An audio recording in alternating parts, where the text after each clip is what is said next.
Sinampahan ng warrant of arrest ang dating Pangulong Rodrigo Duterte ng International Criminal Court o ICC noong Martes, pagbaba nito sa Maynila galing Hong Kong.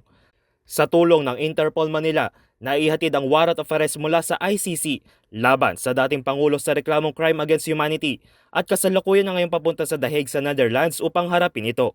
Nagugat ang kaso dahil sa madugong giyera kontra droga ng dating administrasyon kung saan sa tala ng pamalaan nasa 6,000 katao ang nasawi.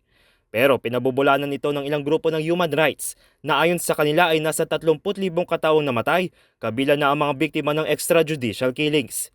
Sa kabilang banda, ang ICC naman ay isang permanenteng korteng binuo ng United Nations sa bisa ng isang kasunduan na tinatawag na Rome Statute kung saan kabilang Pilipinas sa mga pumabor. Nabuo ang kasunduan noong 1998 kung saan taong 2011 ay kabilang ang Pilipinas sa nagratipika nito at maging formal na miyembro noong Nobyembre sa kaparehong taon. Isa itong complementary court kung saan maaari silang manguna sa investigasyon kung walang kakayahan ng korte ng isang bansa na litisin ng kaso, partikular ang genocide, crime against humanity, war crimes at crimes of aggression. Kaugnay nito, taong 2016 unang napansin ng dating prosecutor ng ICC na si Fatou Bensouda ang war on drugs at pagdating ng Pebrero ng 2018 ay nagayag ang ICC na magbubukas ito ng preliminary investigation. Dahil dito, Marso ng 2018 ay napagdesisyonan ni Duterte na kumalas ang bansa sa ICC kung saan Marso ng 2019 ay tuluyan itong naipatupad.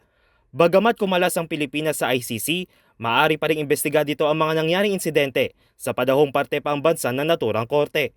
Kaya nung naaprobahan ang preliminary investigation noong 2021, kabilang sinimbestiga ng pagitan noong November 1, 2011 hanggang March 16, 2019 kung saan kabilang dito ang tanyag na Davao Death Squad sa ilalim ng termino ni Duterte na maging mayor ito ng Davao City at ang kampanya kontra droga noong siya ay naging Pangulo.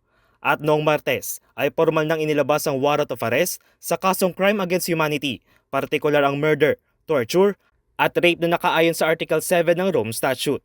Habang dinidinig ang kaso, madidetain ang dating Pangulo sa ICC Detention Center kung saan ang magiging desisyon ay maaari pa ring iapela.